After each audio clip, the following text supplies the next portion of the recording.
বাচ্চা মনে করো সব সময় রাগ করে, চিড়চিড় করতে থাকে, কোনো কথা শোনে না, ভালো করে পড়াশোনা করছে না, মানে পড়াশোনার ক্ষেত্রে খুব অমনোযোগী, মন নেই একেবারে।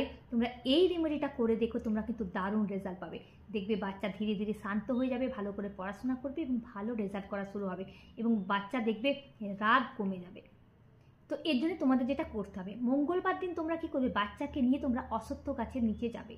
অশ্বত্থ গাছের তলায় যে পাতা পড়ে থাকে তার থেকে একটা পাতা তোমরা বাচ্চার হাত দিয়ে তোলাবে। তোলানোর পর তোমরা গঙ্গা জল দিয়ে ধুয়ে নেবে।